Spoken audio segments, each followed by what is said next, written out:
The Hair and Joy Salon sits in the heart of Seoul's Gangnam district, tucked between luxury boutiques and high-end restaurants where a single meal costs more than most people earn in a week. Soft instrumental music drifts through hidden speakers. The scent of expensive hair products and jasmine tea hangs in the air like an invisible promise of transformation. Three clients sit in leather chairs, their reflections multiplied in floor-to-ceiling mirrors as stylists work with the precision of surgeons. Receptionist Minji shuffles appointment cards at the sleek marble counter, her manicured nails clicking against the surface in a rhythm that matches the salon's carefully curated atmosphere of wealth and exclusivity. Everything flows with choreographed ease. Everything is exactly as it should be in a place where perfection is not just expected. It's guaranteed. Then the phone rings. Not the usual melodic chime at the reception desk that announces another wealthy client booking their monthly appointment. This is different. This is the sharp, insistent buzz from the back office. A sound that cuts through the salon's carefully maintained tranquility like a blade through silk. Minji's head snaps up. Her perfectly lined eyes widen slightly as they dart to the frosted glass door at the rear of the salon. That phone. That specific phone. In 3 years of working here, she's heard it ring maybe 6 times. And each time, without exception, the entire salon shut down within the hour. Behind that door sits Seo Chul-soo. He's listed in the salon's business registration as the owner, though everyone in Gangnam knows the salon is merely one small, legitimate piece of a much larger and far more complicated empire. At 35, Seo Chul-soo has the kind of face that reveals absolutely nothing. Sharp cheekbones that could cut glass, dark eyes that absorb everything and reflect nothing back. A mouth set in a line that rarely curves into anything resembling a smile. Some say he's a businessman, others whisper he's something far more dangerous. A man who once controlled half of Seoul's underground before walking away to build something legitimate. The truth, as with most things about Seo Chul-soo, remains hidden behind walls of careful silence. He's reviewing quarterly financial reports when the phone rings, his tablet casting a blue glow across his impassive features. The ringing makes him pause. Just for a second. Just long enough for his left hand to tighten almost imperceptibly around the edge of the desk, the only tell, the only crack in armor forged through years of living in a world where showing weakness meant death. He sets down the tablet with deliberate care and picks up the phone. "Malay," he says quietly. "Speak." He listens. 30 seconds of absolute silence. His face doesn't change, but those who know him well, and very few people truly know Seo Chul-soo, would notice the subtle shift in his breathing, the way his jaw tightens by perhaps a millimeter. "알겠습니다," he finally says, his voice as smooth and cold as polished steel. "I understand. 한 시간 안에 모든 게 준비되게옵니다. Everything will be ready within the hour." He hangs up, sits motionless for exactly 5 seconds. Then he stands, straightens his already perfect collar, and opens the office door.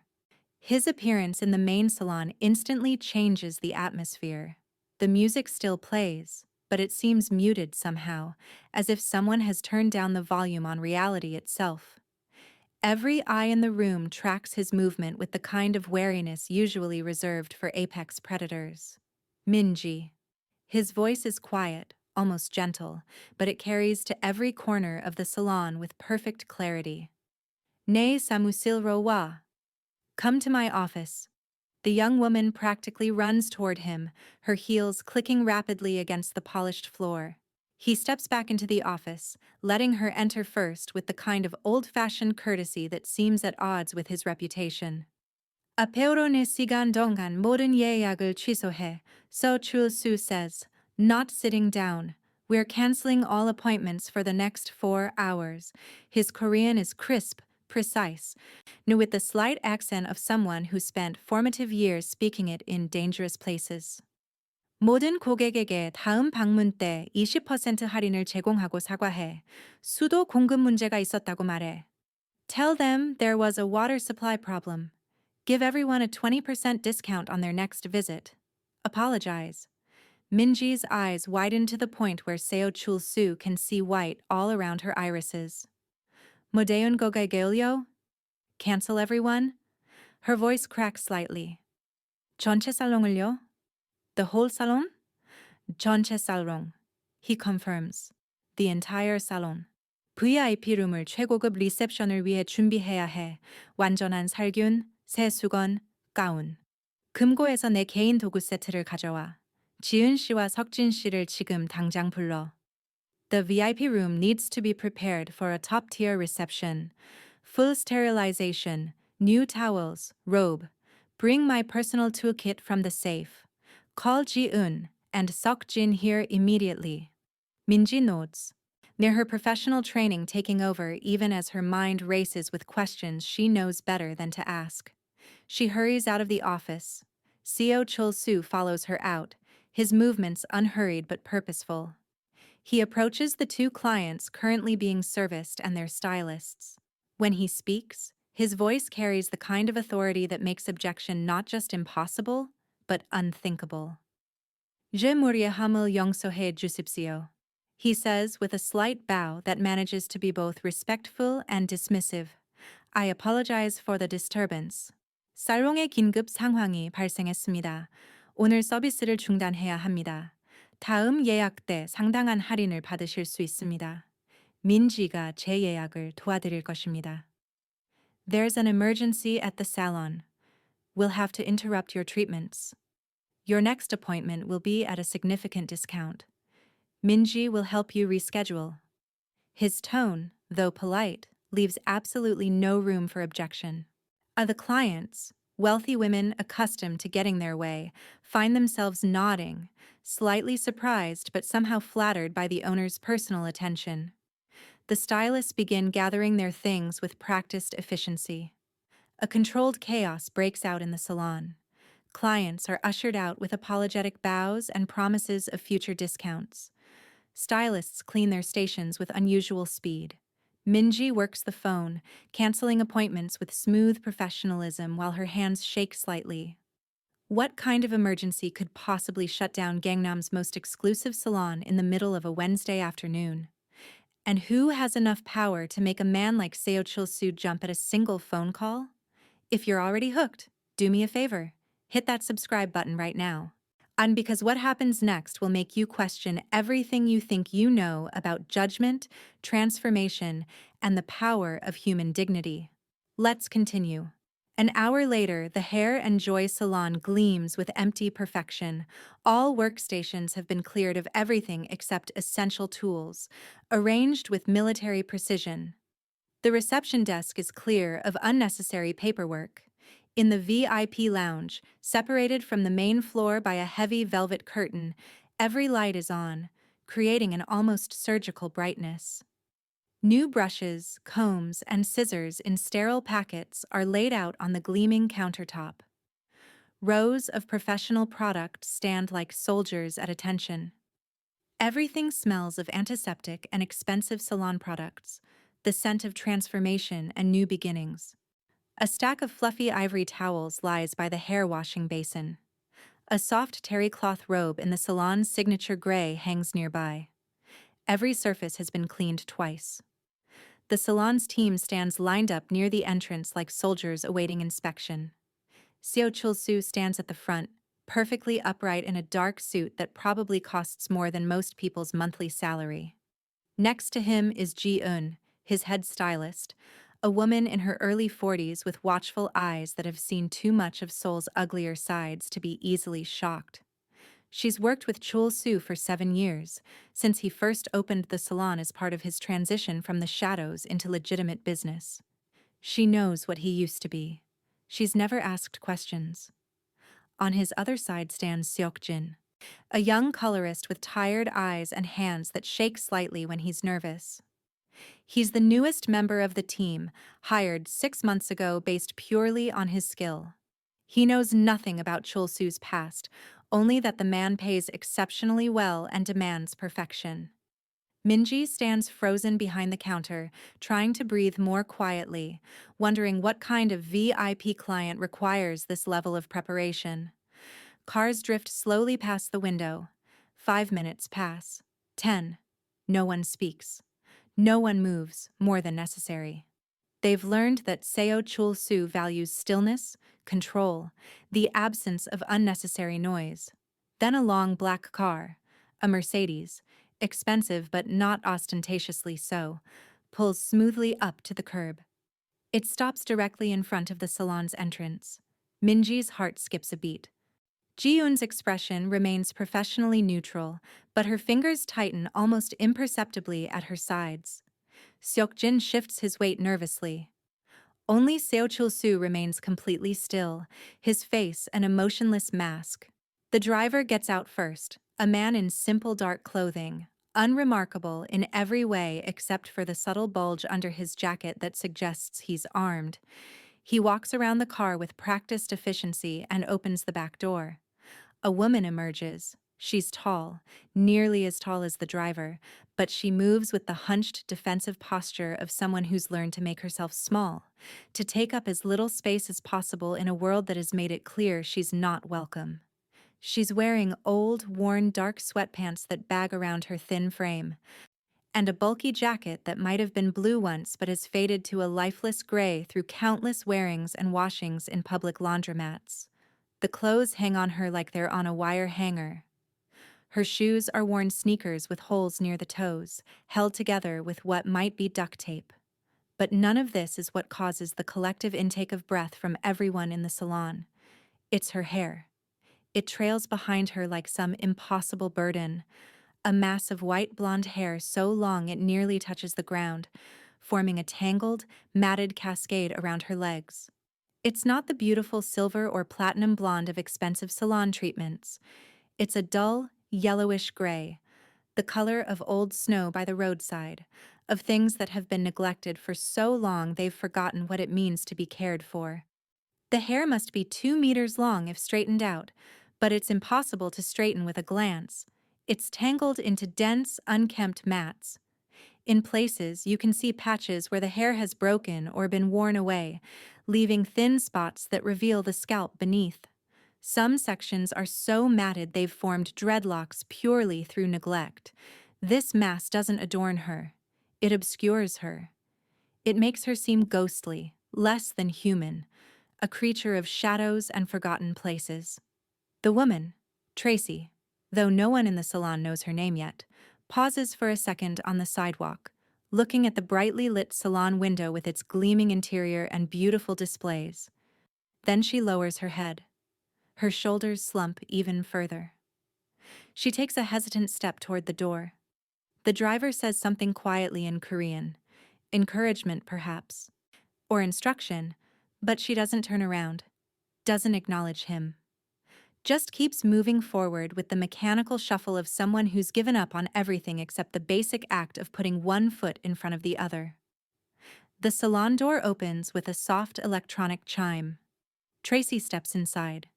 She moves slowly, almost stealthily, as if trying not to disturb the air itself. Her gaze is fixed on the floor. All she sees are her worn sneakers on the shiny tiles.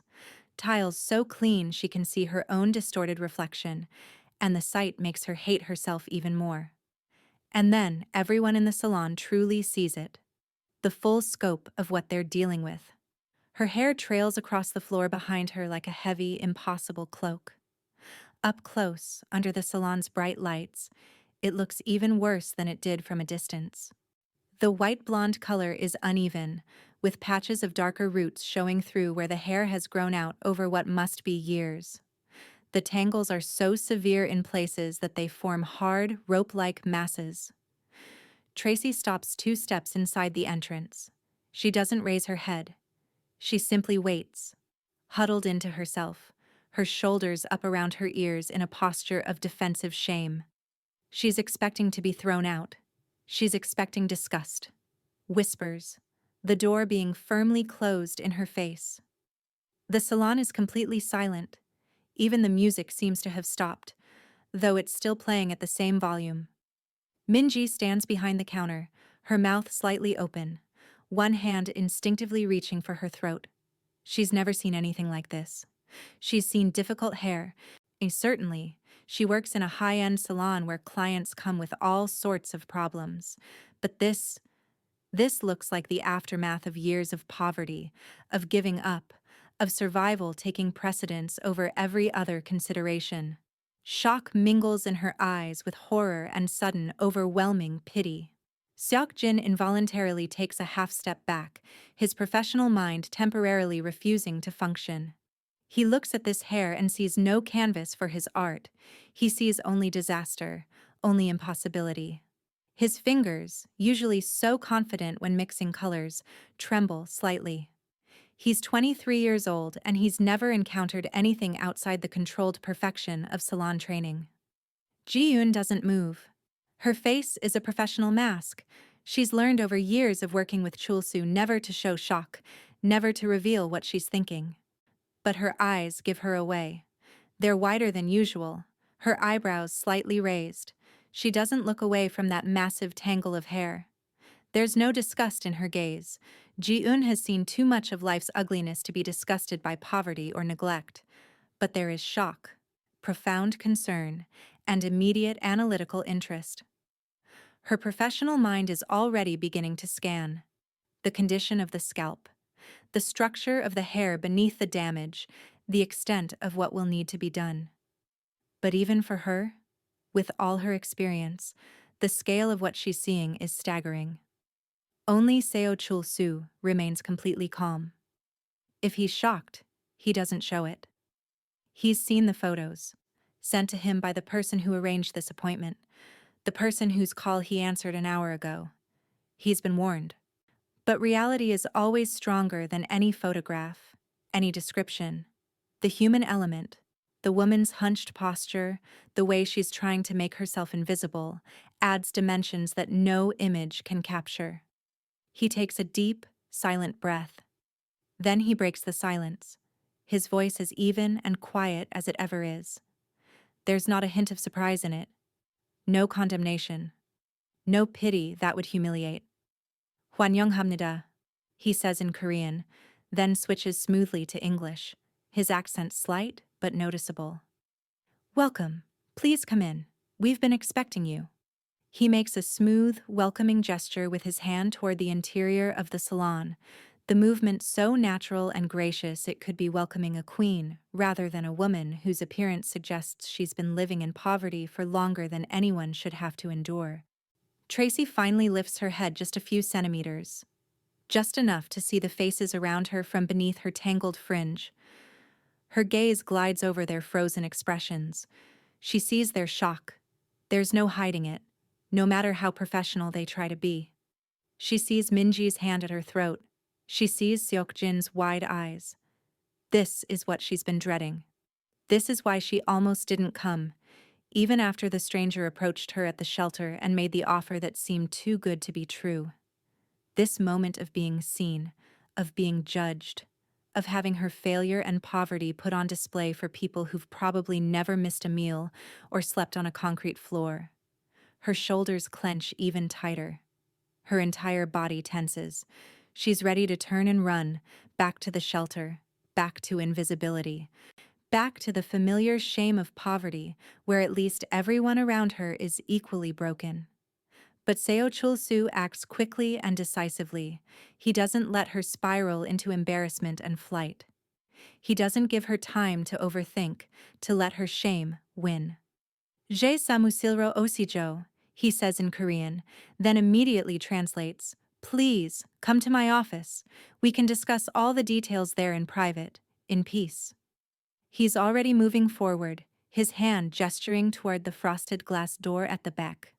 진씨, 석진씨, VIP 라운지에서 필요한 모든 것을 준비해주세요.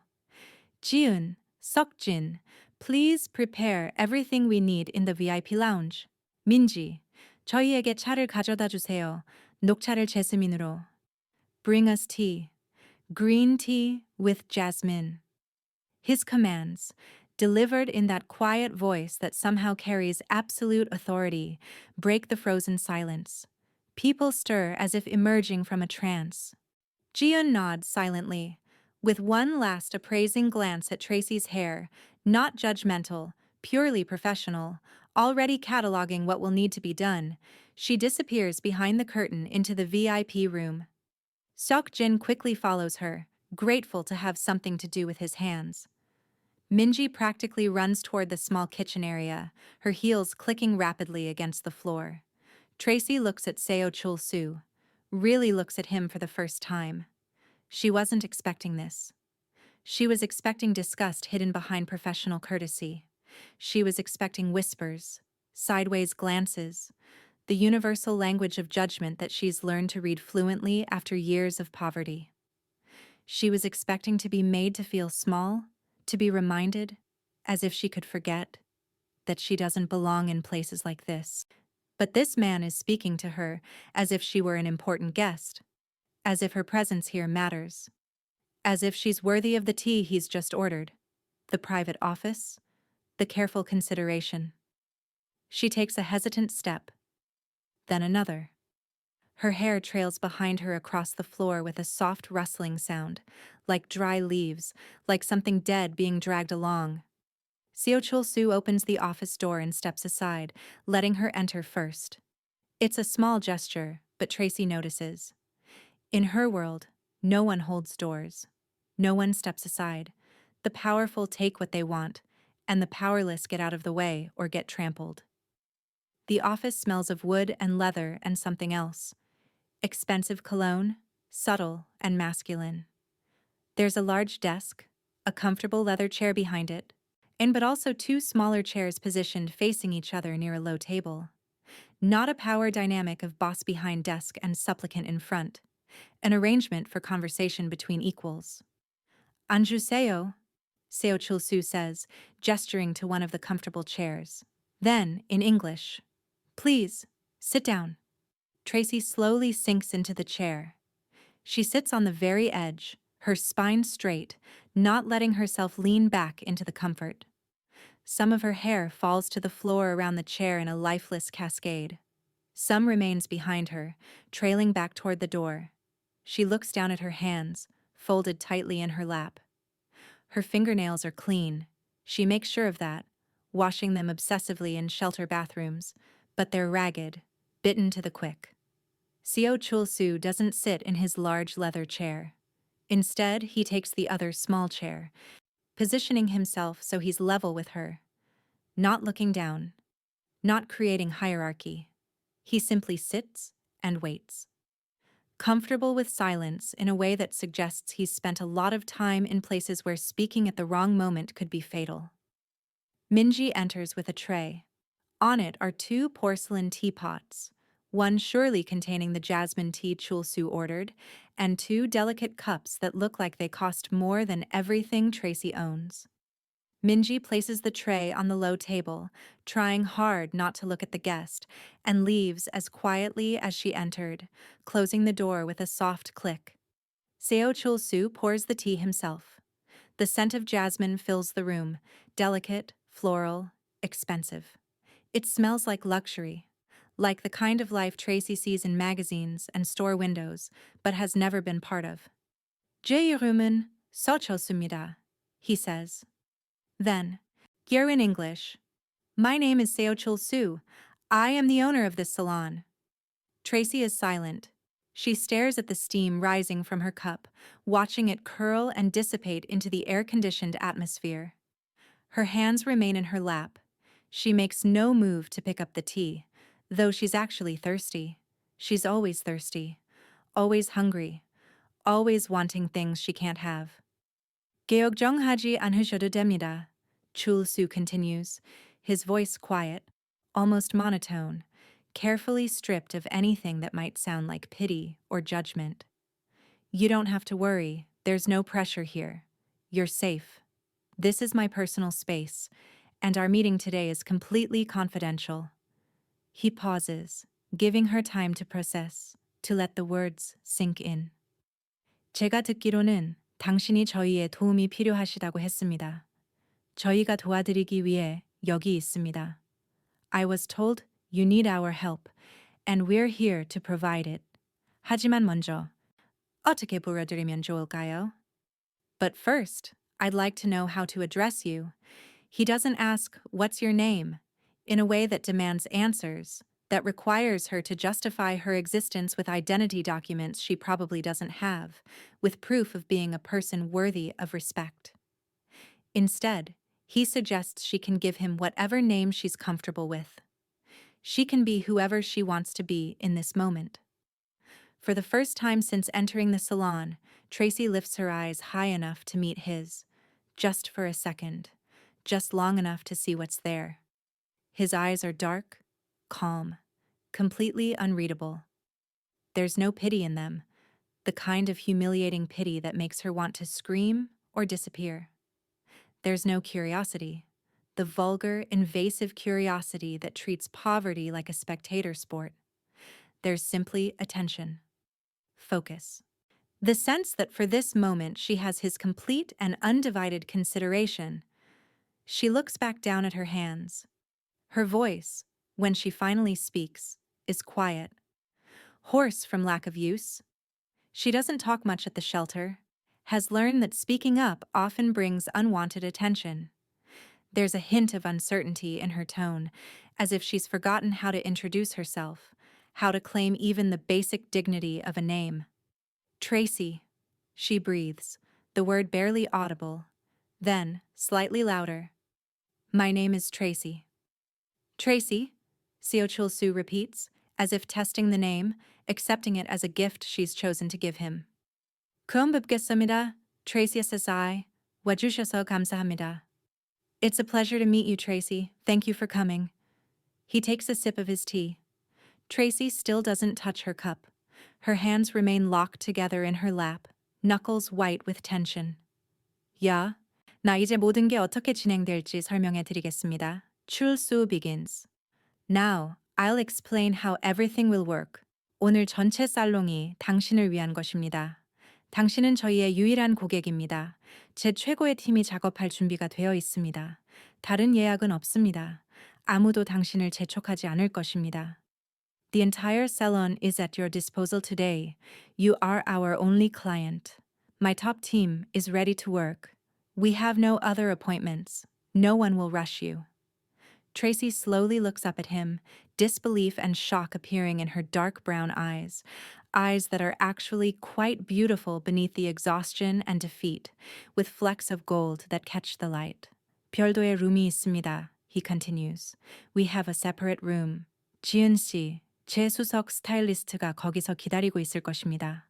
그녀는 복잡한 케이스를 다루는 데 있어 풍부한 경험이 있습니다. Jiun, my head stylist, will be waiting for you there. She has extensive experience working with complex cases. 석진 씨, 저희 컬러리스트가 함께 있을 것입니다. 제가 직접 과정을 감독하겠습니다. 우리가 할 수 있는 모든 것을 다 할 것입니다. 석진, our colorist, will be with her. I will be overseeing the process myself. We will do everything in our power.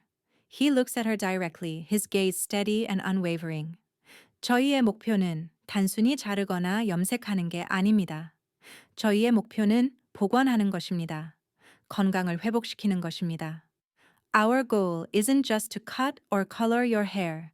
Our goal is to restore it. To restore health. 천천히 조심스럽게 진행하겠습니다. 갑작스러운 움직임은 없습니다. 언제든지 과정을 중단할 수 있습니다. 결정은 당신의 것입니다. We'll proceed carefully and gradually. No sudden moves. You can stop the process at any time. It's your decision. 시작할 준비가 되셨습니까? Are you ready to begin? Tracy looks at him.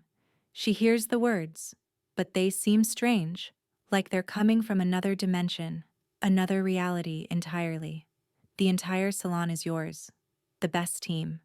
No other appointments. And she hasn't heard anyone speak of her in these terms, as if she matters, as if she deserves attention and care, in longer than she can remember. She's used to being ignored at best, shunned at worst. Used to shelter workers who are kind but overworked, to social workers who see her as a case number, to people on the street who avert their eyes when she walks past, She can't believe what she's hearing. But there's no mockery in this man's voice, no deception in his eyes. He means what he's saying. She wants to believe. She really desperately wants to believe. She can't find words. Her throat is too tight, her thoughts too chaotic. So she simply nods. Slowly. Very slowly. She nods once, her head bowed so low that her chin almost touches her chest.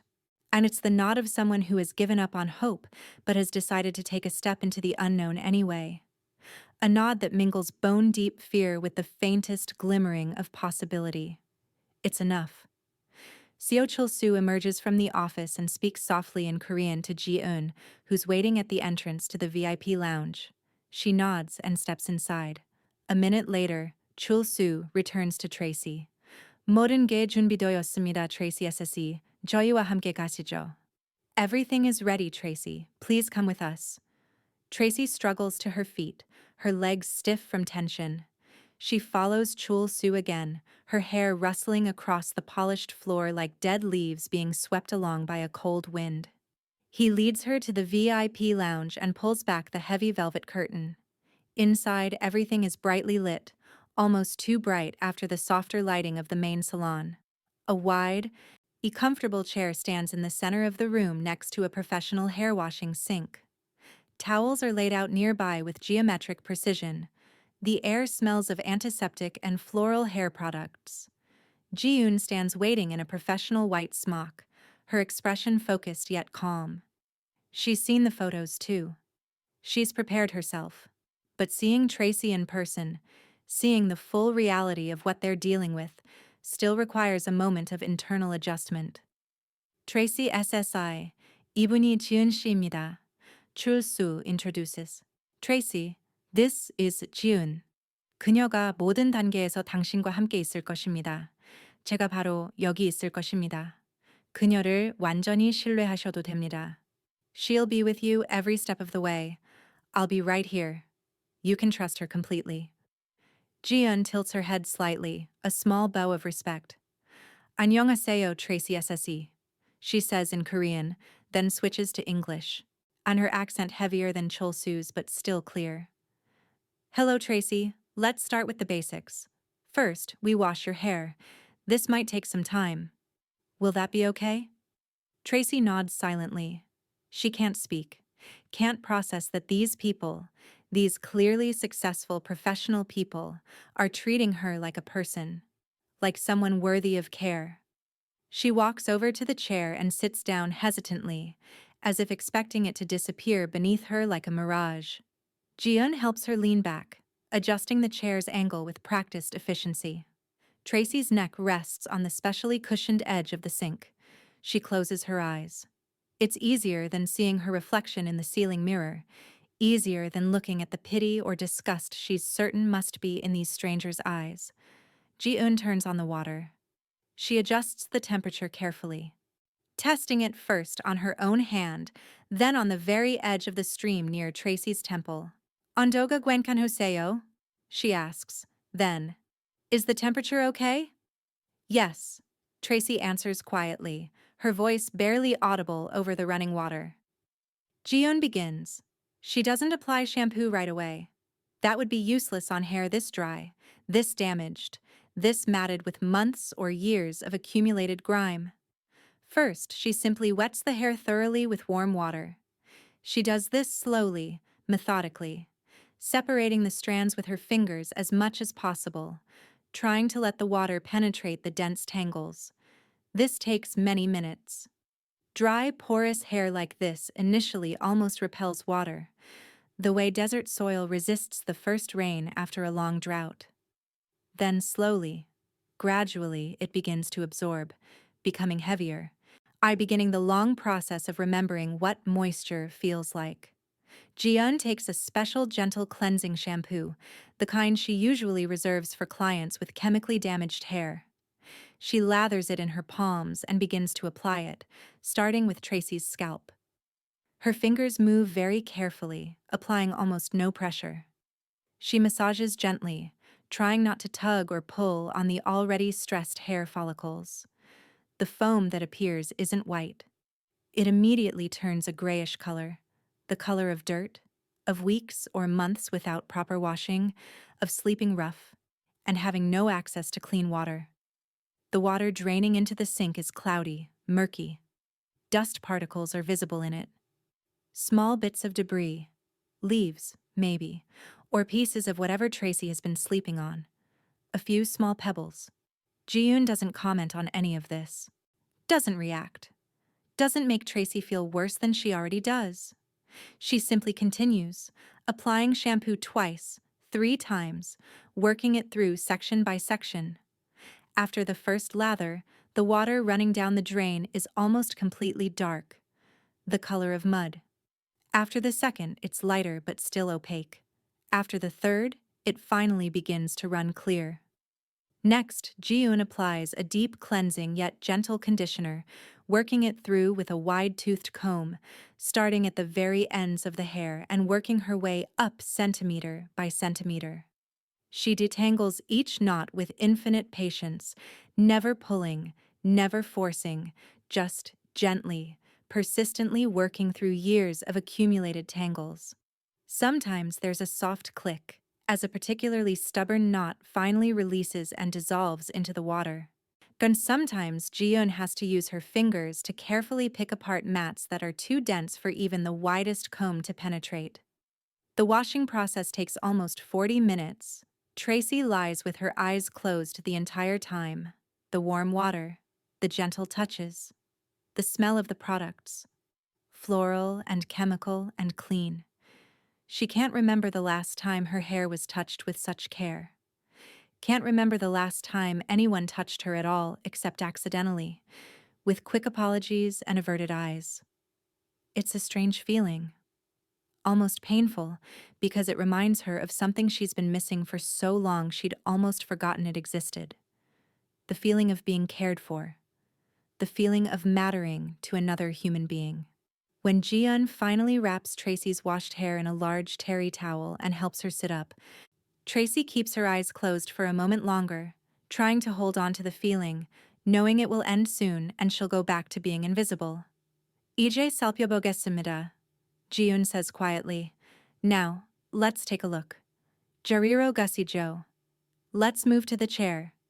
She leads Tracy to the hairdresser's chair in the center of the room. There's a large mirror in front of it, but Ji-yoon carefully turns Tracy sideways to it for now. No need to confront the full reality just yet. Ji-yoon sits down on a small wheeled stool, positioning herself at eye level. Seo Chul-soo stands to the side, observing, his face revealing nothing.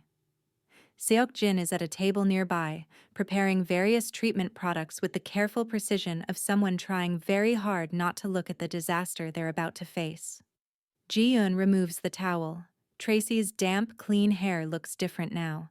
It's still white blonde, but now it's a cooler, almost ash-colored shade without the yellowing of dirt. It's still incredibly long, lying in heavy, wet strands that pool on the floor around the chair. Ji-yoon begins her professional examination. She picks up a small lamp with a built-in magnifying glass, a tool usually used for analyzing scalp conditions in clients with thinning hair or suspected infections. She parts the hair into thin sections at the roots, examining the scalp with the kind of attention a forensic investigator might give to evidence. 두피 상태는 좋습니다, she notes quietly, mostly to herself, but loud enough that Tracy can hear. The scalp is in good condition. 자극 없음, 손상 없음. 이건 매우 좋습니다. No irritation, no damage. That's very good. Then she examines the hair itself, from roots to tips. Her face is serious, professional. She tests its elasticity, taking a thin strand and tugging gently. The hair doesn't stretch at all. It simply breaks immediately, snapping like a dry twig. She examines the texture, dry and brittle. The ends of almost all the hair are split, not just split, but shattered into multiple fragments. In some places, the hair is broken off at different lengths, creating an uneven, ragged appearance. There are areas where the hair has become so thin it's almost transparent. Ji-yoon silently combs through a single strand with a special fine-tooth comb. Even on clean, conditioned hair, the sound is terrible, a dry, brittle crackling that speaks of damage so severe it might be beyond repair. She examines everything, every section, every area. Nearly 15 minutes of complete silence pass, unbroken only by Jiun's quiet questions. 이제 불편하세요? Does this feel uncomfortable? 땡기는 느낌이 있나요? Is there a pulling sensation? Finally, Jiun puts down her comb and magnifying glass. She takes a deep breath and looks up, first at Seo Chul-soo, then at Tracy. Tracy S.I., Jiun begins, her voice soft but with a professional firmness beneath it. Tracy. 당신의 머리카락은 매우 손상되어 있습니다. 매우요. Your hair is very damaged. Very. She pauses, choosing her words with care, switching to English to make sure Tracy understands completely. The main problem is the length and the dryness. The hair at the ends, most of the hair actually, is dead. It's not being nourished. It's brittle, porous. It pulls everything else down with it, gets tangled, damages the hair structure above it. Tracy listens, looking at the floor. She expected this. She's known for a long time that her hair was beyond saving. Part of her is relieved that they're going to tell her what she already knows. Part of her wants to cry. We can try treatments, Ji-yoon continues. Masks, serums, deep conditioning.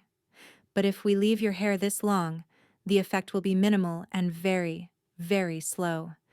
The damaged ends will continue to break and split, moving further up the length. We'd essentially be treating what can no longer be treated. Ji-yeon pauses again. This is the hard part. The part where clients sometimes break down, sometimes walk out, sometimes get angry. There's another way. More radical, but the only correct one from a professional standpoint. We need to remove the bulk of the damaged hair, shorten it significantly. Then we'll be able to work with living, healthy hair. We'll be able to restore it, strengthen it, help it grow back. But this time, it will grow back healthy. Tracy closes her eyes.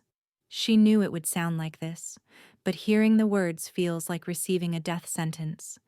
This hair has been with her for years, through everything. Through losing her job, losing her apartment, losing everything that made her feel human. The hair became her curtain, her refuge, her last possession when she had nothing else. Bad hair, but hers. Yolmanayo? She asks in broken Korean she's picked up from Korean shelter workers. Then, in English, how much? Ji-eun looks at Seo Chul-soo. He gives a slight nod, permission to tell the truth. About shoulder length, Ji-eun says quietly. Maybe even a little higher. I need to cut off all the dead mass. I can't promise the exact length until I start cutting, but it will most likely be around here. She gently touches her own neck, level with her collarbone, 2 meters of hair, down to the shoulders. Tracy can't imagine it, can't picture herself with short hair. For years, the length has been part of her identity, the crazy hair lady, the one people avoid on the bus, the visible marker of how far she's fallen. There's a long, heavy silence. Seo Chul-soo steps forward. Tracy SSI, he says, his voice quiet but clear. 이전 당신의 선택입니다. 오직 당신의 선택입니다. This is your choice.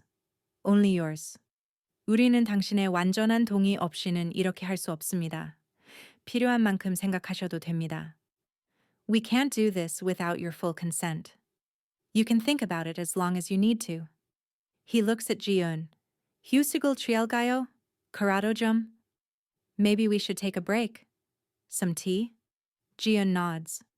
She moves away, giving Tracy space.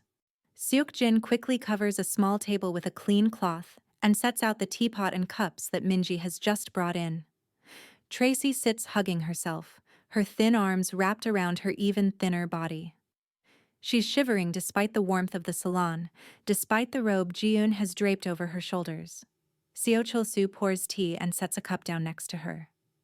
They've been like this for a long time, Tracy says suddenly, not looking at anyone. Her voice is broken, raw. The words tumble out as if they've been trapped inside for years. I stopped paying attention. At first it didn't matter. I was dealing with other things. Then when I was on the street, there was nowhere to wash it properly. No money for salons. It was easier to just tie it up and forget about it. She takes a shaky sip of tea, and the hot liquid seems to ground her slightly, bring her back to the present moment. When you're outside, it's extra trouble. It needs to be washed, dried. And where? Where do you do that when you're sleeping in shelters or in your car? It's cold. Water is expensive. So you stop caring. But it keeps growing, getting heavier. She speaks quietly, in broken fragments. Ji-eun and Chul-soo simply listen. They don't interrupt. Don't try to fill the silence or make her feel better with empty platitudes. Sometimes it feels like it's weighing you down more than anything else. Like it's this physical representation of everything that's gone wrong. People look at you and they see the hair and they know you've given up, that you're not, that you don't matter anymore. She falls silent, and there are no tears in her eyes, just weariness, a deep, bone-crushing weariness that has accumulated over years of surviving rather than living. Ji-eun looks at her, and her gaze is no longer just professional. Something human, warm, empathetic appears in her eyes. 이해합니다. She says, very simply. I understand. 메어리카락은 단순히 머리카락이 아닙니다. 그것은 역사의 일부입니다. It's not just hair. It's part of your history. 그것을 자르는 것은 그 역사와 작별하는 것과 같습니다. 무섭죠? Cutting it off is like saying goodbye to that history. It's scary. These words, so simple, so precise, seem to make a small crack in the wall Tracy has built around herself. She looks at Ji-eun for the first time, really looks at her. And she sees in those eyes not pity, but understanding. Respect for her fear. 당신에게 어떤 게요스도 강요하고 싶지 않습니다. Chul-soo says quietly. We don't want to force you to do anything. 우리는 당신이 짊어지고 있는 무게를 내려놓도록 도와주고 싶습니다. We want to help you release the weight you're carrying. 문자 그대로요. 이것은 작별이 아닙니다. 새로운 것, 건강한 것을 위한 공간을 만드는 것입니다. Literally. This isn't goodbye. It's making room for something new, something healthy. Tracy looks at her hands, thin and work-roughened, then at the wet strands of hair lying heavy on her shoulders and trailing down her back. They feel so heavy, so dead, like carrying around a corpse. She remembers Ji-eun's touch while washing, careful, respectful, treating her hair as if it mattered, as if she mattered. She remembers Chul-soo in the office, sitting level with her, offering her tea, speaking to her like an equal. No one has shouted at her. No one has demanded she leave. She's been offered tea, privacy, professional care. They're talking to her like she's a person. Trust is a fragile thing. It's been beaten out of her over years of broken promises, of systems that failed her, of people who looked through her as if she were invisible. But here, in this bright room, among these strangers who are doing their jobs with such care and attention, she feels the first stirrings of something she thought was dead. The willingness to trust, the willingness to hope. They're not demanding anything from her except consent. They're offering help. Real, professional, dignified help. She takes a deep breath, holds it, then exhales slowly. Okay, she says quietly but clearly. Her voice is stronger than it's been since she entered the salon. 괜찮아요. It's okay. 잘 해주세요. Cut it. The words are spoken. Something shifts in the air. The tension of fear gives way to the tension of readiness, of commitment, of crossing a threshold from which there's no return. Ji-eun nods, her expression becoming focused again. Professional. 좋아요. 먼저 대량을 잘라서 작업하기 쉽게 만들겠습니다. Okay. First, we'll cut off the bulk to make it easier to work with. 석진 씨, 멸균 가위를 준비해 주세요. 큰 것으로. 석진, please prepare the sterile scissors. The large ones. Sokjin immediately produces a pair of large, sharp, professional scissors from an open sterile case, the kind used for removing significant length. Ji-eun tests their sharpness, the blades making a crisp snipping sound in the air. She approaches Tracy from behind. She gathers the still damp hair, all of it, the entire massive tangled weight, into a single heavy mass at the nape of Tracy's neck. She doesn't tie it. She simply holds it with her left hand, level with the line where the first cut should be made. 지금 시작하겠습니다. Ji-eun says. I'll start now. 준비되셨나요? Ready? Tracy sits up straight. She looks into the mirror in front of her. Really looks, for the first time. She sees her own pale face, gaunt from poor nutrition and stress.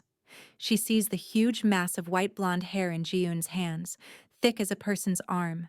She sees Ji-eun raising the scissors. Yes, Tracy whispers. Nay. Yes. She can't watch. She closes her eyes tightly, every muscle in her body tensed. A sound is heard. Not a loud click, but something thick, heavy, almost muffled. It's the sound of sharp professional blades cutting through a dense, wet mass of hair. Years of growth, years of neglect, years of accumulated weight all being severed in a single prolonged moment. The sound continues for several seconds. There's so much hair that even with industrial-strength scissors, and it takes time to cut through completely. And then Tracy feels it. A huge weight suddenly lifts from her head. The physical sensation of lightness is instantaneous and overwhelming. Her head, her neck, her shoulders seem to rise of their own accord. Freed from a burden they've carried for so long, she'd forgotten what it felt like to be without it. It's as if someone has removed a heavy, wet blanket that's been draped over her for years. Her head feels impossibly light, almost like she might float away. Nunil dushodo demnida, Ji-eun's voice says softly. You can open your eyes. Tracy slowly opens them. She sees herself in the mirror.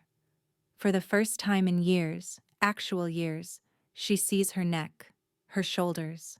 They look thin, almost fragile without the curtain of hair hiding them. Her actual face, no longer obscured by that massive tangle. And her hair now rests on her shoulders, wet strands darkened by water. It reaches her collarbones, not the floor, not her waist, just her collarbones. It's a shock. An absolute, complete visual shock. She doesn't recognize the person in the mirror. That person with short hair. It can't be her. It must be someone else, someone lighter, more open, more present. Ji-eun holds the severed mass in her hands, a thick, rope-like strand over 5 feet long. It looks alien now that it's detached, like the shed skin of some creature, like evidence of a life that's already over. She carefully places it in a large plastic bag that Seok-jin immediately seals and takes away. Then she returns to Tracy. 이제 헤어 케어스 모양을 만들겠습니다. Ji-eun says, her voice sounding more cheerful now. Now we'll shape the haircut. 지금은 고르지 않아요. 모양을 잡아야 합니다. Right now, it's uneven. It needs to be shaped. Tracy can't tear her gaze away from the mirror. She raises one trembling hand and carefully touches the wet strands at her shoulder. They're soft. There's so little of them. She can feel the actual skin of her neck, the shape of her skull, the curve where her neck meets her shoulders. She'd forgotten she had a neck. Ji-eun begins trimming the remaining hair with smaller, more precise scissors. She works quickly but carefully, creating a light, layered shape that will add volume and movement while concealing any remaining unevenness. The clicks of the scissors are now crisp and clear, not the horrible brittle sound of cutting through damaged hair, but the clean snip of healthy shears through conditioned strands. Tracy watches her reflection change with each pass of the scissors.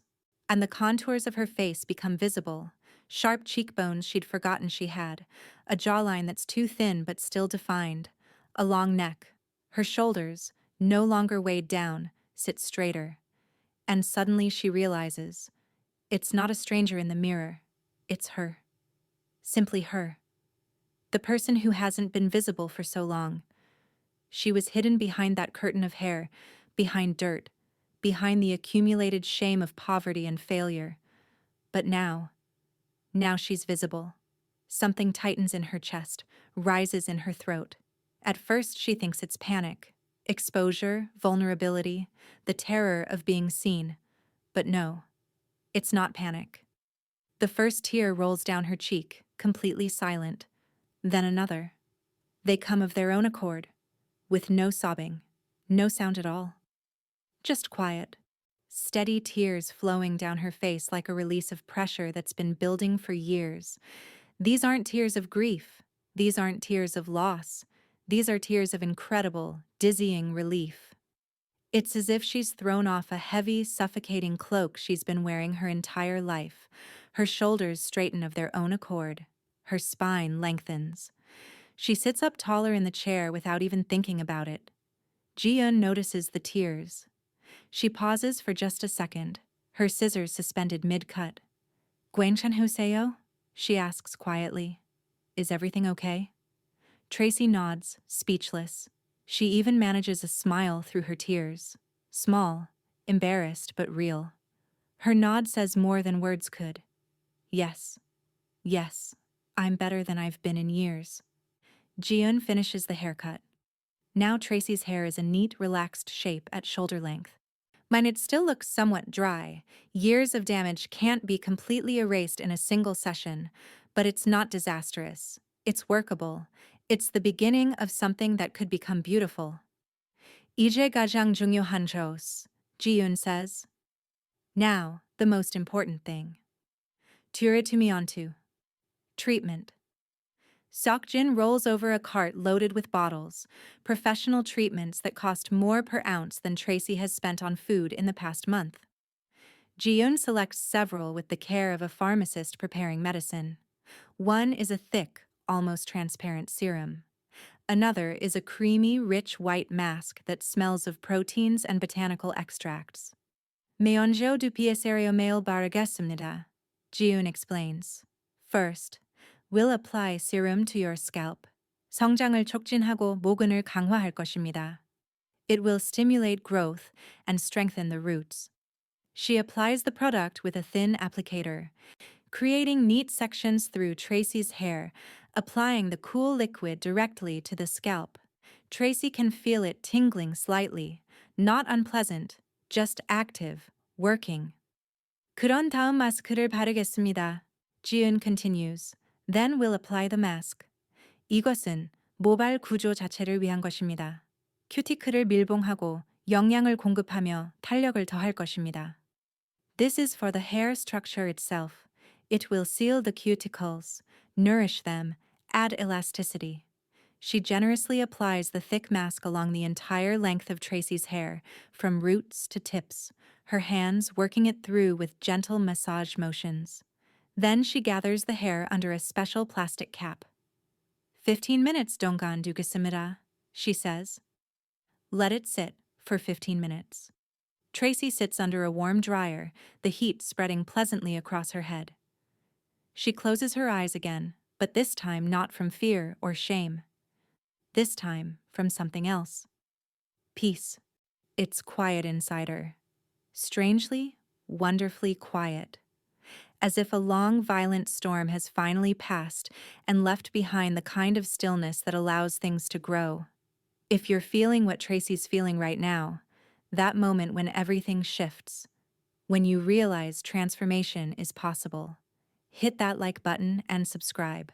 Share this with someone who needs to remember that no situation is permanent, that dignity can be restored. Now let's see what happens when Tracy truly sees herself. After 15 minutes, Ji-eun washes out the treatment mask. Tracy's hair, even wet, already looks dramatically better. It has a shine to it now, a silkiness that suggests health rather than destruction. 이제 컬러를 해보겠습니다, Ji-eun announces. Now for the color. 당신의 자연스러운 블론드는 매우 아름답지만 광택이 필요합니다. 염색하지 않을 것입니다. 토닝할 것입니다. 이 노란기를 제거하고 시원한 은색을 추가할 것입니다. Your natural blonde is very beautiful, but it needs shine. We won't dye it. We'll tone it. We'll remove the yellow tones and add cool silver.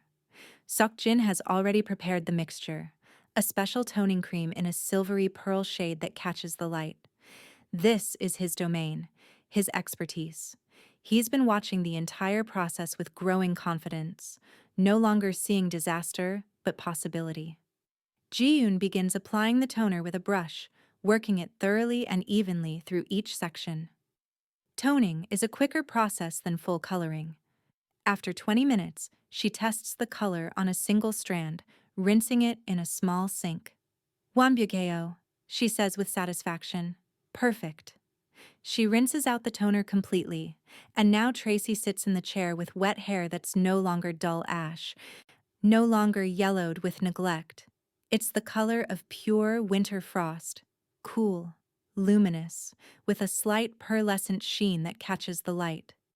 Ji-eun picks up a professional hairdryer and a round brush. She begins the final stage, drying and styling. The warm air, the pull of the brush creating volume at the roots, the way the hair moves and bounces as it dries, all of it contributes to the final transformation. Soft waves form naturally, framing Tracy's face. The hair catches the light and actually shimmers, like fine silk, like something precious and cared for. When Ji-eun finally steps aside, putting down her tools, Tracy looks in the mirror and sees someone she doesn't recognize. A woman with short, stylish silver-white hair sits before her. It gleams in the salon's bright lights. It falls perfectly, softly framing prominent cheekbones, accentuating a long neck, making her dark brown eyes look larger, brighter, more alive. Her eyes, no longer hidden behind that curtain of matted hair, seem to take up half her face. They're beautiful eyes, wounded, yes, but resilient. Survivor's eyes. She turns her head experimentally. Her hair moves with her, obedient, shimmering, light as air. She barely feels its weight. After years of that crushing burden, she barely feels anything at all on her head. And then it happens. The corners of her lips begin to lift. Hesitantly at first, as if her face has forgotten how to make this expression. Then wider, more confident. A smile appears on her face. Small, embarrassed, but real, genuine. The first genuine smile in so many years she's lost count. Not born of bitter irony or the need to placate someone, born of pure, bright surprise and joy. Is joy at what she sees. Joy at recognizing herself. Not who she was, but who she might become. Mayum duseo? Ji-yoon asks quietly, her own smile audible in her voice. Do you like it? Tracy nods. She can't speak. Words feel inadequate. She just looks and smiles and feels tears threatening again, but these are different tears. These are the kind that heal. At this moment, another woman enters the room, young, carrying a professional makeup case. This is Hana, a makeup artist Seo Chul-soo called as soon as the haircut began. Tracy SSI, 이분은 하나 씨입니다, Chul-soo introduces, stepping forward from where he's been observing silently. Tracy, this is Hana. 원하신다면 룩을 완성하는 걸 도와드릴 것입니다. She'll help complete the look, if that's okay with you. Tracy looks confused. Makeup? For her? She already feels so transformed, is so far removed from the woman who entered this salon that she can't imagine what else could possibly be done. 저는, she begins. 외연하실 때만, Hana says quickly in English, her voice warm and kind. Only if you want. 복잡한 것 아니에요. 당신의 특징을 강조하기 위한 것뿐입니다. 아주 가벼운 토닝으로 당신 자신을 새로운 빛으로 보실 수 있게. 말 그대로요. Nothing complicated. Just to highlight your features. Very light. So you see yourself in a new light. Literally. Tracy looks at her reflection, at her shining hair, at the face that's been hidden for so long. She thinks about it, then nods slowly. Weian dogesioyo? She says quietly. Why not? Hana sets up her supplies on a small table. She begins by cleansing Tracy's skin with a gentle toner, removing any residual product from the hair treatment. Then she applies a light moisturizing cream, her movements confident yet gentle, treating Tracy's face with the same care Ji-eun showed her hair. 피부가 정말 좋으세요, Hana says quietly as she works. You have amazing skin. 그리고 놀라운 광대뼈. And stunning cheekbones. Tracy listens, heat rising to her face. She's not used to compliments. Not used to anyone looking at her and seeing anything worth commenting on positively. Hana uses minimal products. A thin layer of foundation to even out skin tone, a touch of brown eyeshadow to add depth to Tracy's eyes, mascara to make her lashes stand out. A hint of blush on those high cheekbones Hana admired. And for her lips, just a clear lip balm with the faintest pink tint. She works quickly. 10 minutes. Good, she says simply, putting away her brushes. Done. Tracy looks into the large mirror again. The silence in the room becomes absolute. Even Seok Jin, who's been cleaning up his color supplies, stops and stares. Ji-eun stands with her arms crossed, looking at Tracy with professional pride and something deeper. Genuine happiness at having helped create this transformation. A stranger sits in the mirror. And yet, it's not a stranger. It's Tracy. But Tracy as nature might have intended her to be, as life never allowed her to become. Her silver hair glows with a cool, refined light that makes her dark skin appear clearer, warmer. Her eyes, enhanced with just that touch of makeup, seem brighter, more alert, more present. The light makeup doesn't conceal anything. Instead, it reveals, bringing out the architecture of her face, the strength in her features, the beauty that poverty and neglect tried so hard to bury. Her gaze, which once darted to the floor automatically, now holds steady, looking straight ahead, meeting her own eyes in the mirror without flinching. Her shoulders are squared, her posture upright, her chin lifted. This is the image of a woman with dignity. A woman who looks at the world and is ready, finally ready, to meet its gaze as an equal. Tracy slowly raises one hand and touches her hair again. Short, silky, light. She sees her reflection mirror the movement. She's no longer hiding. The curtain has fallen. The theater of the old life is closing. There are no more tears in her eyes. Only quiet, profound amazement, and a budding feeling she thought had died years ago but was only sleeping, waiting for a chance to wake. Self-worth. It's still fragile, like first ice on a winter pond. But it's there, growing stronger with each second she spends looking at this new version of herself. Seo Chul-soo steps forward. He looks at her, then at her reflection in the mirror. Something that might almost be approval, or perhaps satisfaction at a job well done, flickers across his usually impassive face. "Il 끝났어요," he says. "Job done. 그리고 훌륭하게." And brilliantly done. Then, in English, "Tracy, congratulations. Meet yourself."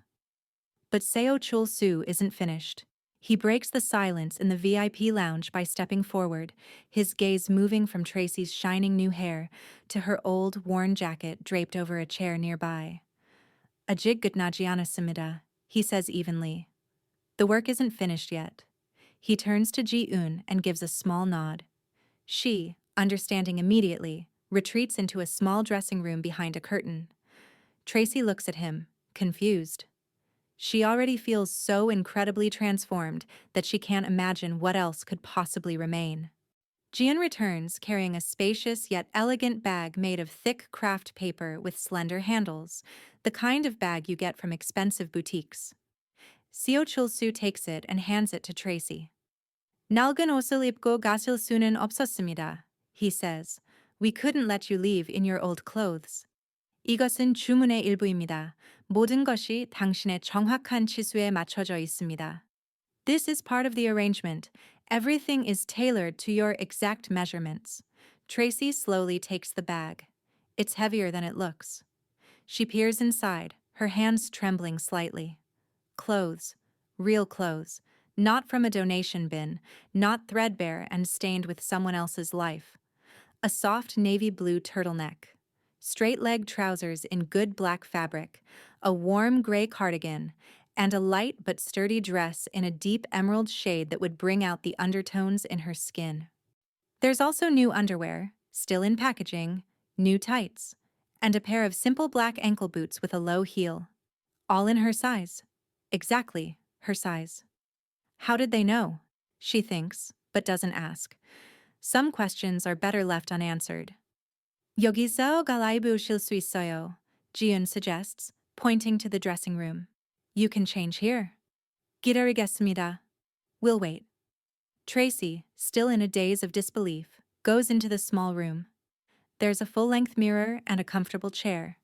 She carefully removes her old jacket, her faded sweatpants. The touch of the new fabric against her skin gives her goosebumps. It's been so long since she's worn anything clean, whole, smelling of newness rather than the communal smell of shelter laundry and desperation. She chooses the emerald dress and the boots. The fabric of the dress falls softly across her thin figure, skimming over angles and bones but somehow making them look elegant rather than starved. The boots fit perfectly. She looks at herself in the dressing room mirror. A woman in an elegant dress with a flawless silver haircut. Someone who could be in a magazine. Someone from a completely different universe than the one she woke up in this morning. She takes a deep breath, feeling the fabric move with her, feeling her own lightness, and steps out.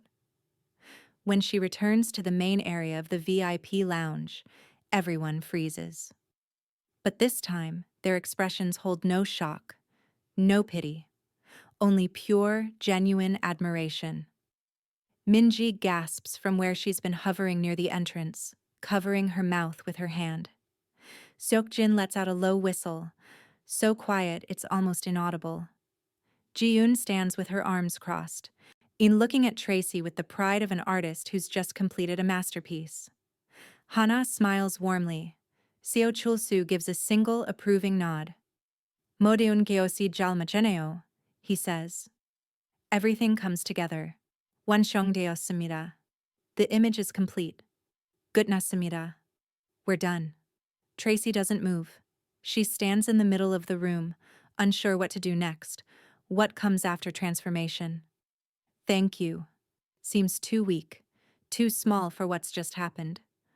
가가지 짐을 운반하는 걸 도와드리겠습니다, Chul-soo says. You'll have help carrying your things to the car. Seokjin immediately picks up the bag containing the remaining clothes and Tracy's old things, carefully packed in a separate bag, treated with the same respect as everything else, not thrown away like garbage. Tracy walks toward the exit. Every step in her new boots echoes with a clear, firm sound. She's not shuffling. She's not trying to be invisible. She's walking like a person who has a right to take up space in the world. Minji opens the door for her. 안녕히 가세요, she says quietly, and there's genuine warmth in her voice. Goodbye. Take care. Tracy steps outside. The evening air is cool against her exposed neck, a sensation so unfamiliar it makes her pause. The black Mercedes is still waiting at the curb. The driver, seeing her, quickly stubs out his cigarette and opens the back door. He looks at her with professional politeness, but there's unmistakable surprise in his gaze. This is not the woman he brought here. Tracy turns around for just a second. Behind the glass window of the Hair and Joy salon, they're all standing. Seo Chul-soo, Ji-eun, Seok-jin, Minji, Hana. They're watching her go, not with pity, with respect. With quiet, professional satisfaction at a job well done. And with something else, with hope. Hope that this transformation will last, will take root, will grow into something permanent. Tracy gives a small wave, awkward, uncertain, but genuine. Then she gets into the car. The door closes with a solid thunk. The car pulls smoothly away from the curb. Tracy doesn't look out the window at the passing Seoul streets. Instead, she looks at her reflection in the dark glass partition between her and the driver. And she sees the same transformed woman. Still there. Still real. This is not a dream. You've just witnessed something profound. A human being reclaiming her dignity. If this story moved you, if you believe everyone deserves a chance at transformation, subscribe to this channel right now and share this video. Let's make sure stories like Tracy's reach the people who need to hear them most, because sometimes a haircut is so much more than a haircut. The atmosphere in the salon slowly returns to normal after Tracy's departure. Ji-yoon, Seok-jin, and Hana begin the cleanup process, working together with the smooth coordination of a team that's done this many times before. Minji returns to the counter, though her gaze keeps drifting toward the door, as if she expects Tracy to reappear and prove the whole thing was real. Seo Chul-soo silently returns to his office. He closes the door. The silence is absolute, heavy with thoughts. He sits at his desk but doesn't turn on his computer. Doesn't return to the quarterly reports he'd been reviewing before the phone call. He simply sits there for several minutes, staring at the wall where a piece of traditional Korean calligraphy hangs, a gift from someone he no longer speaks to, from a life he's tried to leave behind. Then he pulls out his personal cell phone. Not the smartphone that sits on his desk for business calls. This is a different phone. Plain, unremarkable, the kind you'd buy at any convenience store with cash and no questions asked. He dials a number from memory. The call is answered on the first ring. No greeting. Wanryo, Chul-soo says quietly but clearly into the phone. Complete. Heyokeos, Turitimion2, Sutailring, OS, Gogegi donasumida. Haircut, treatment, styling, clothing. The client has left. There's silence on the other end for a few seconds. Then a voice. Male, older, speaking Korean with an accent that suggests wealth and education. Yoha, the voice says simply. Good. 감사합니다. Chul-soo 씨. 항상 당신을 믿을 수 있어요. Thank you, Chul-soo. I can always count on you.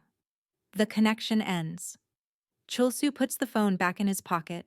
He receives no additional thanks, no further questions, no explanation of who Tracy is or why someone powerful enough to shut down his salon with a single phone call cares about a poor woman's transformation. He's done his job. The order is complete. That's all. He leaves the office. The VIP room has been almost completely cleaned. Ji-eun is finishing with the instruments, wiping down every surface with methodical precision. 감사합니다, Ji-eun-si, Chul-soo says in a casual, businesslike tone. Thank you, Ji-eun. 완벽한 일이었습니다. It was flawless work. 오늘은 일찍 가셔도 됩니다. 오늘 급여는 2배입니다. We can leave early today. Today's pay will be double. The team nods in agreement. They're tired. Good. Deep tiredness that comes from significant work well done. They begin gathering their personal things. Chul-soo looks at the empty hairdressing chair. It still holds the faint scent of professional products and something new, unfamiliar. The scent of expensive treatments and fresh fabric. The scent of transformation. He turns off the main lights, leaving only the emergency lighting by the entrance, and locks up for the night. A week passes. Life at the Hair and Joy salon returns to its usual rhythm of wealthy clients and precision work. That particular Tuesday is rarely discussed. It's become part of the establishment's internal legend, a strange story known only to a few, whispered about, but never openly talked about. One afternoon, during a typically busy period, the door opens. A woman enters. Minji looks up, ready with her professional smile for a new client. Then she freezes. It's Tracy. But not the Tracy who left here a week ago. She stands up straight, shoulders squared. She's wearing a simple but clean and well-fitted blue shirt dress with a light cardigan. On her feet are the same boots they gave her, now showing slight signs of wear but carefully cleaned and polished. Her silver-white hair is styled, not professionally, but competently, as if she's been practicing. It looks healthy, shiny. She's clearly been using the products Ji-yoon sent her home with. She doesn't avert her gaze. She looks straight ahead, though a shadow of her former uncertainty still lingers in her eyes. Old habits die hard. "안녕하세요," Tracy says, her Korean pronunciation still heavily accented but clearer than before. Then in English, "Hello?" Her voice is quiet. But it's no longer hoarse. It sounds clearer, stronger. Minji comes to her senses, her face breaking into a genuine smile. "Tracy, 안녕하세요." "Hello." Her voice is filled with genuine joy. "어떻게 지내세요? 정말 멋져 보이세요." "How are you? You look wonderful." "고맙습니다," Tracy says, smiling slightly. "Thank you." It's still a somewhat timid smile, but it comes easier now. "저 모두에게 뭔가 전하고 싶었어요." I wanted to tell everyone something. 괜찮을까요? Would that be okay? 물론이죠. 물론입니다. Of course. Of course you can. Minji immediately presses the intercom button. 지은 씨, 석진 씨, 카운터로 와주세요. 특별한 손님이 계십니다. 지은, Seokjin, please come to the counter. We have a special guest. Jiun and Seokjin emerge from the back. They stop when they see Tracy, recognition dawning. Jiun is the first to smile, wide, warm, genuine. "Tracy, bangaon no raumaneo." "Tracy, what a pleasant surprise."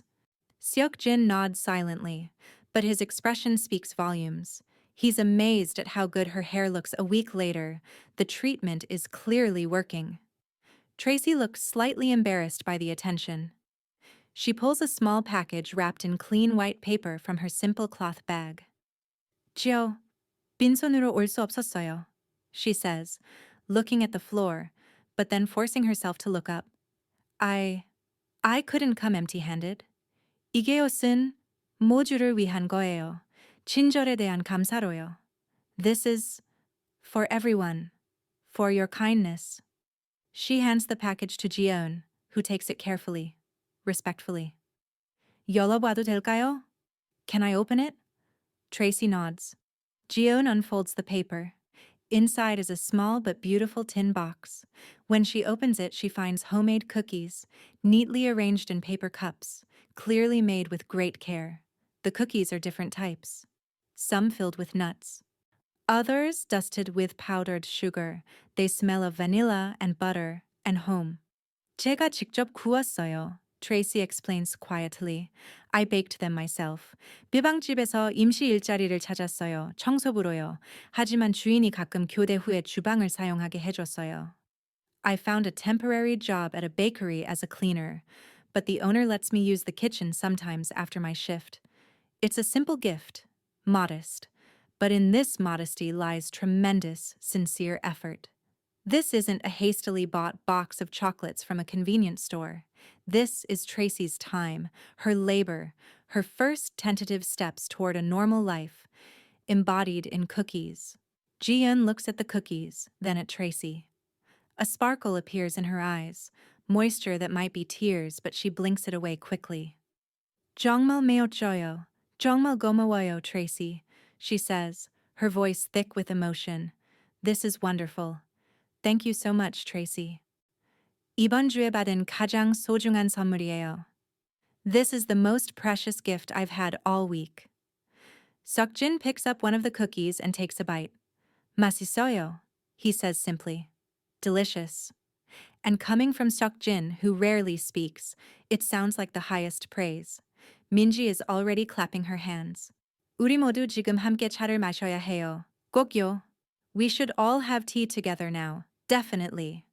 At that moment, Seo Chul-soo emerges from his office. He's heard the voices. He stops, seeing Tracy and the animated group at the counter. His face doesn't show surprise. He simply observes. He sees the gift. He sees how Tracy holds herself now, straighter, more present. He sees the light in his employee's eyes. He moves closer. Tracy SSI, he says, and everyone falls silent. It's good to see you. Meosho boiseo. You look wonderful. Gomabsumida, Tracy repeats. But now she looks directly at him, really looks at him, meeting his eyes without flinching away. 모든 게 대해 감사합니다. 기회에 대해서도요. Thank you for everything. For the chance. Chul-Su nods slightly. He looks at her hands, no longer clasped in a helpless gesture. They're calm, resting at her sides, but there are traces of work on them. Small scratches, a slight roughness from manual labor, evidence of rebuilding. 부방집에서 청소부로 일하신다고 하셨죠? He asks. You said you work at a bakery as a cleaner? 네, 오래 가지는 않을 거예요. 대체 인력이에요. 하지만 뭔가는 되잖아요. Yes, it won't last long. It's temporary, filling in for someone. But it's something, Tracy replies. Chul-Su considers something silently. He looks at his salon, pristine and successful. Then back at Tracy, standing there with her homemade cookies and her tentative hope. Tracy SSI, Jenny 있습니다, he says. Tracy, I have a proposition for you. 비준이 수제 아닙니다. A business one. Everyone perks up, listening intently. Tracy looks at him with curiosity and a hint of apprehension. 책임감 있는 파트타이머를 찾고 있습니다, Chul-Su says. We're looking for a responsible part-timer. 일은 간단하지만 중요합니다. 살롱과 VIP 룸의 청결 유지, 수건과 가운 세탁 돕기, 대기실 정리 유지, 때때로 간단한 작업으로 스타일리스트 돕기, 제품 분배, 브러쉬 세척. The work is simple but important. Maintaining cleanliness in the salon and the VIP room. Helping with the laundry of towels and robes. Keeping order in the waiting area. Sometimes assisting the stylists with simple tasks, dispensing products, washing brushes. 스케줄은 유연합니다. 시간당 급여는 공정합니다. The schedule is flexible. Pay is fair and hourly. He pauses, letting the offer sink in. 당신이 여기서 과정에 어떻게 접근했는지 봤습니다. 당신은 인내심이 있습니다. 다른 사람의 일을 소중히 여깁니다. I've seen how you approach the process here. You're patient. You value other people's work. 한 번 시도해볼 의향이 있으신가요? 하루에 몇 시간부터 시작해서요. Would you be willing to give it a try? Start with, say, a few hours a day. Silence hangs in the air. Tracy looks at him, disbelieving. She looks at Ji-eun, at Seok-jin, at Minji. No one looks outraged or opposed. Their faces show anticipation, support, genuine welcome. She thinks about the bakery, the smell of bleach and wet rags, the back-breaking work for minimum wage, the uncertainty of temporary employment. Then she thinks about the salon, the smell of cleanliness and professional care, the way it felt here when Ji-eun applied the treatment mask to her hair, when people treated her like she mattered. 네, she says firmly without hesitation. Yes. 외연해요. 정말로 시도해보고 싶어요. I want to. I really want to try. And just like that, Tracy's transformation enters its next phase. Not the external transformation of hair and clothes, that's already complete. But the deeper transformation, the rebuilding of a life, the reconstruction of dignity from the inside out. This is where the real work begins. And Tracy, standing in the Hair and Joy salon in her clean dress and polished boots, her silver hair catching the light, her spine straight and her gaze steady, is ready. This is just the beginning of Tracy's journey. If you want to see where this story goes, how she grows, what challenges she faces, how her life continues to transform, subscribe to this channel and turn on notifications. Share this story with someone who needs hope, because transformation isn't a moment, it's a process. And Tracy's process is far from over.